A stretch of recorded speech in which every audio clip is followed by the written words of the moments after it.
So I will go back to Dr. Lucy Mckenzie. Let us start from there. Can you share what your journey has been? Can you share what has been your journey leading the team that organized African women in the diaspora to be able to create wealth and to invest back home? And how did you transition from a Sacco to an investment firm? Also, what do you see are the credible investment options in the marketplace that your members are taking up? It would be interesting to know, because I think sometimes people miss out to hear direct from the remitters what they want to invest in. People are kind of always saying they need to do this, but now you have yours, you can tell us what they're interested in. Welcome. Thank you so much, Ms. Rachel.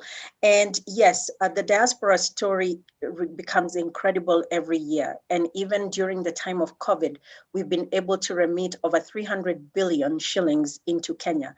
And so when they talk about the diaspora and how much they remit to Kenya, they are unable to quantify what that money looks like and what it does. But having SACCOs in the diaspora gives them a leverage to understand where this money comes from and what people actually do with it. And so we started, our journey was founded on a Facebook page post. And so the leveraging of technology and being able to connect with people in different areas has been our biggest, I can say one of our biggest marketer. Because we did use technology a lot in terms of even the reach out. So we were founded on Facebook, where there was a random post of what if women could get together and each contribute $100 a month, how would that go? So 8 of us got together and drove with this idea of having a Diaspora Women Sacco. And by November, this was in July of 2016, and by November of 2016, we had already become certified.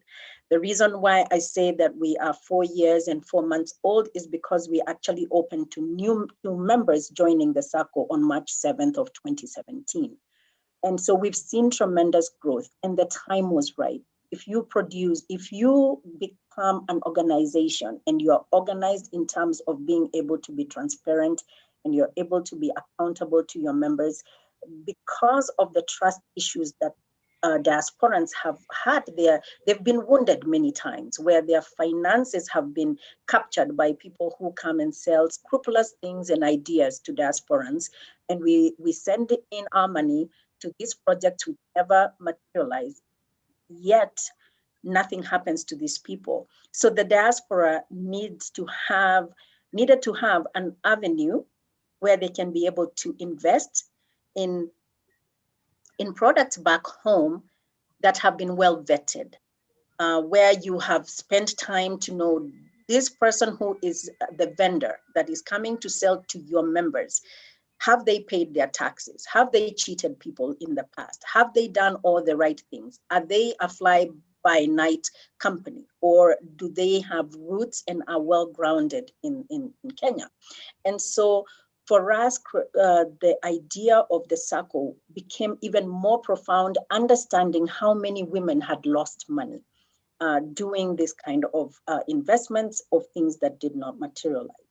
And so for us, it is important that women are able to create wealth. It is one of the United Nations Sustainable Developmental Goals of equality. As you all know, that women do most of the work in terms of farming, yet they own the least amount of land. And so now we are changing that narrative, where you will see that the woman investor is very savvy, is educated, and is going out there and finding new ways of investing their money.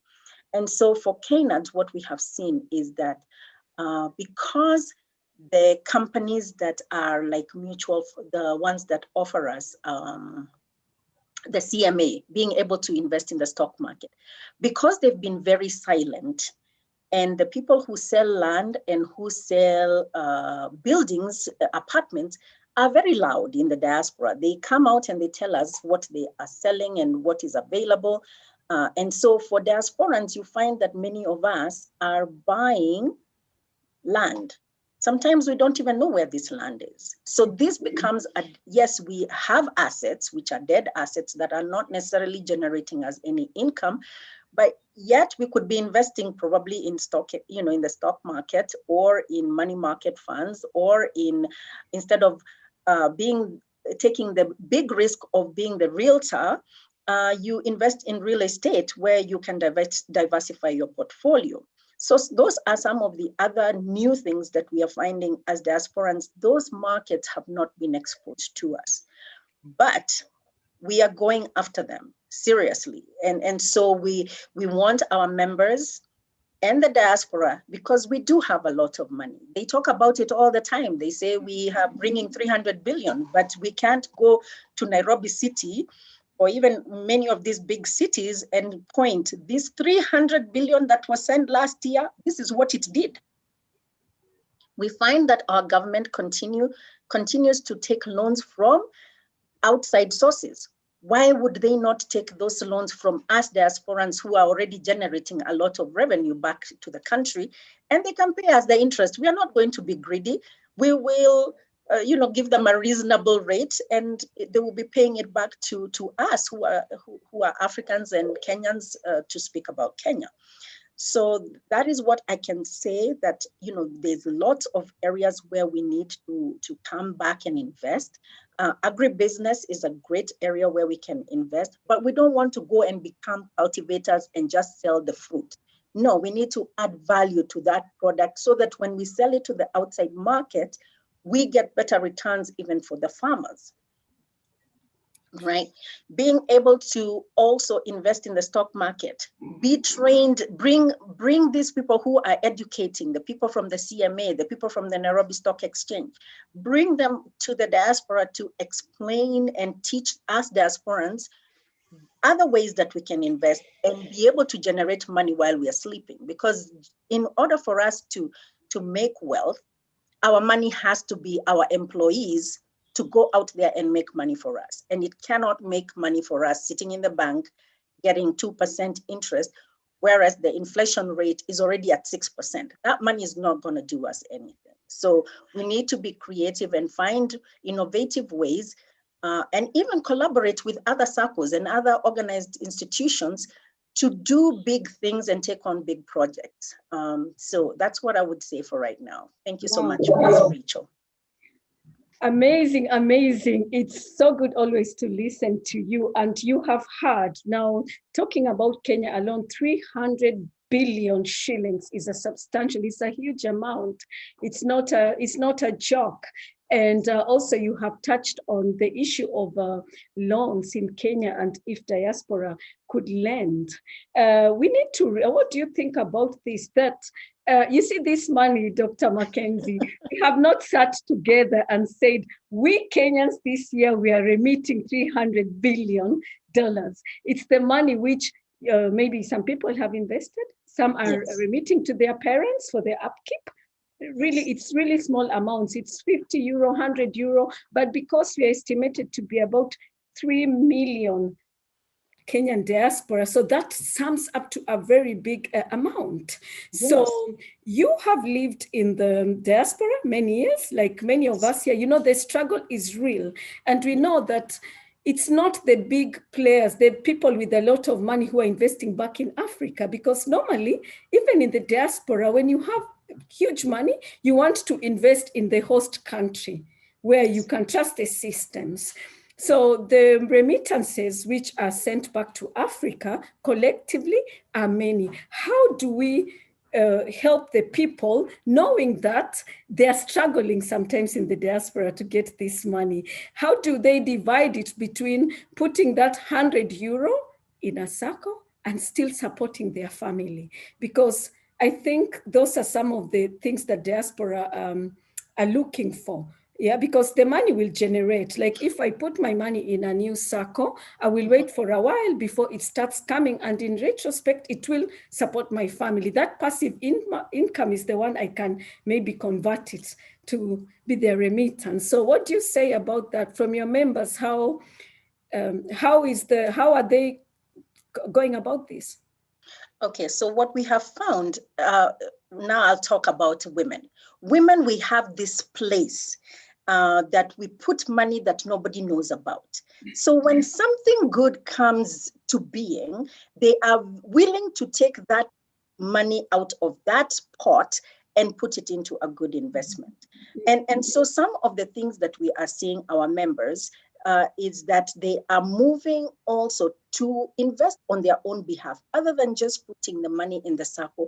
They're investing even as individuals in terms of the infrastructure bond, the treasury bonds, because those interest rates that come with those treasury bonds and or infrastructure bonds are close to 12% or just a little over 12%.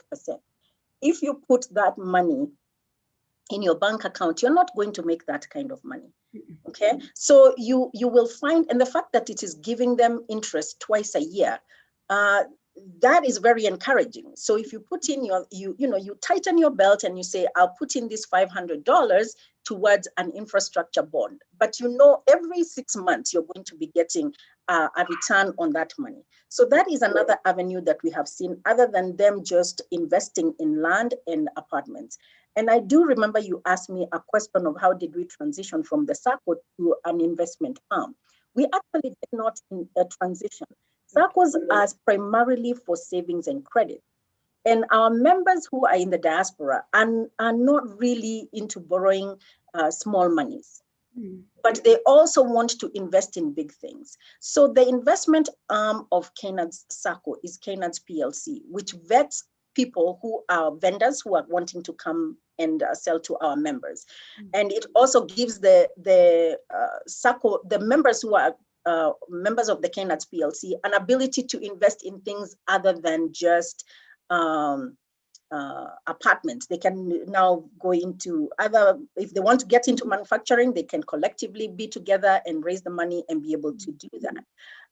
Whereas the Sacco is primarily just for savings and credit. And so the credit is giving them loans at a low interest rate of 1% per month on reducing balance.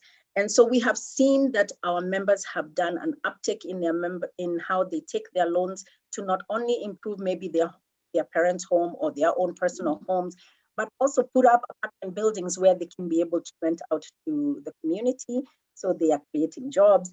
So there is an after effect from their borrowing.